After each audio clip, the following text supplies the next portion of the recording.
it's unnatural how depressing Bambi 2 is.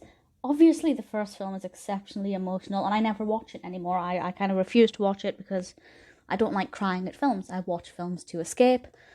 I'd rather not cry at them. I didn't cry at Bambi 2, which I believe is also known as Bambi and the Great Prince of the Forest, although I've never actually seen it called that on any of the posters or anything. On Disney Plus, it's called Bambi 2. And this picks up, I'll be honest, it picks up the very first scene is Bambi crying, "Mother, mother," which he does after his mother is, shall we say, no longer around. I thought, well, that's an insanely depressing start to any Disney film. I often feel like sequels are a lot more fun and uplifting. They're never as dark or as serious as the first film, and that is definitely the case here.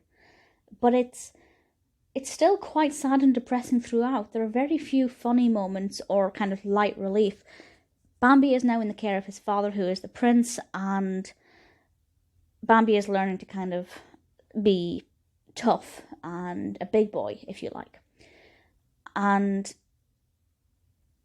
the main thing going through this is that Bambi and his father have bonding issues. His father obviously has to step up and raise Bambi, but he doesn't know how to raise a child. That was the doe's job, which in itself is questionable.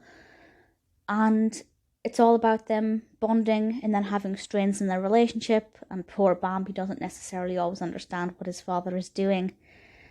Bambi comes up against various difficulties, but the main one is, I guess, self-confidence, belief in himself. He tries to roar and just does the most adorable little meow. I don't know if deers meow, I imagine they don't, but it's adorable. I did like that. Thumper and Flower are in it. We have these recognisable characters, and it's quite interesting. It's quite educational. Bambi says at one point, something along the lines of, he is growing up because his spots are almost gone. I never really thought about the fact that baby deers have spots and adult deers not so much. So I learned something which I wasn't expecting to do. The animation quality basically mirrors the original. It's not, it doesn't feel like they've been created years apart with different animators on the job. Soundtrack is, for me, irrelevant. It wasn't really much of a soundtrack. In terms of musical songs, very unmemorable in that respect. But to be honest, from the first film, apart from Little April Showers, doesn't really have a memorable soundtrack either. So that's not something that I was expecting, unlike, say, if I were watching The Lion King or something, or Cinderella. It's directed by Brian Pimental, and the story itself, although I find it unnecessarily depressing, is well developed. Bambi goes from one point to another fluidly. It never feels forced. It makes sense. The character actions are realistic. And while I think the prince, Bambi's father, who was voiced by Patrick Stewart, by the way, that's something worth noting. While I don't like him as a character, I thought he was too standoffish.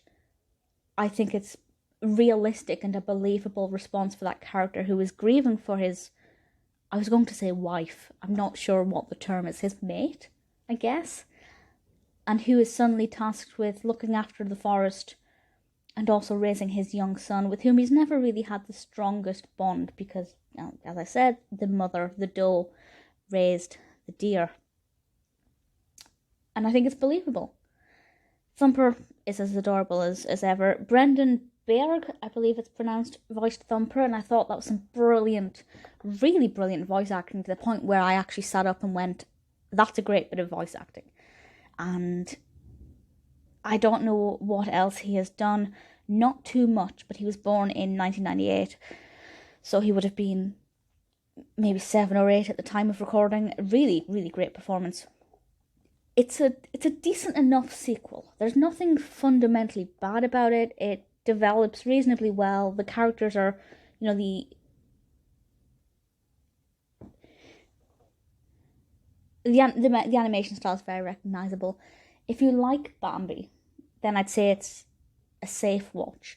It was quite fun for me to watch it because, as I said, I don't really ever want to watch Bambi again because No, too emotional. But this is a fun way to relive the character and to enjoy Thumper, because I do love Thumper and Bambi's long spindly legs. There are certain things in this that I think do work really well and bring back nostalgia without making me cry. I just think it was a bit too depressive. But other than that, Bambi 2 it's certainly not a bad sequel.